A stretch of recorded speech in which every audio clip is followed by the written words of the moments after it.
Welcome to Module 3, and this is about pseudocode and flowcharts, which are the two main classic design tools to design algorithms rather than object-oriented systems, which we'll get later on.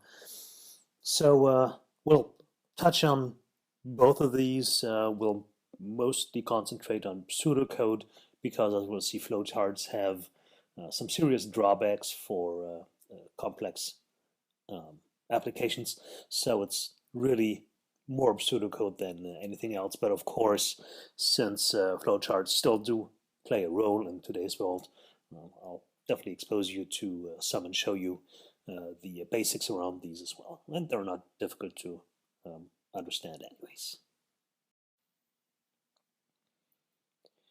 So although we design around data these days in object-oriented systems, occasionally still you will have to think in terms of algorithms, be it at the method level or at larger generic functions that you'll have to write every once in a while. So there's definitely a need for algorithms to be described, and so that, however, means that we need to wrap our heads around what an algorithm actually is.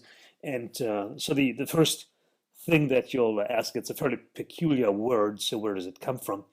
It actually comes from the Latin name of a Persian mathematician who lived in the 9th century, so it's really, really old. And that mathematician was called Al-Khwarizmi in Arabic, and the Latin transliteration of that was algorithmy. So, and that's where the name algorithm still sticks around today after pretty much 11 centuries. So when we try to define what an algorithm actually is, it turns out that there are several generic descriptions, but there is no generally accepted unique definition of the whole thing. But John Knuth, who is one of the most famous computer scientists alive these days, he's retired from Stanford University, and most famous for the LaTeX typesetting system and the book series that he wrote, The Art of Computer Programming. So, and Knuth is probably as good as it gets in terms of authority. So, we'll use his general 5 properties of algorithm.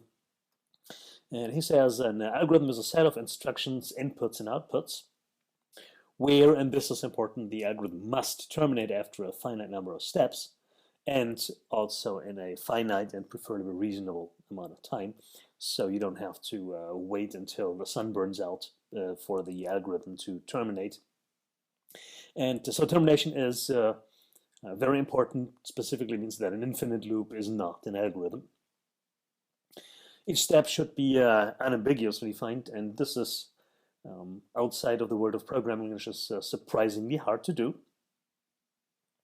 Their algorithm gets a finite number of inputs chosen from a set of all possible inputs, which can, however, be infinite. And the outputs then have a specified relation to the inputs, and the steps of the algorithm must be efficient in the sense of that a human can carry it out in a finite amount of time with pen and paper, which is also part of what we do when we look at pseudocode later on in order to, at the first initial level, validate actually algorithms that we design. So these are the 5 properties, the most important of which is the termination, of course. And this description follows the input processing output sequential linear model of an algorithm, which of course in today's event-based systems is not exactly true anymore, but still we can transform one into the other. So at least in principle, the description holds. And that's the most useful definition of algorithm that I could find. And again, coming from John Knuth is probably a sensible description as well.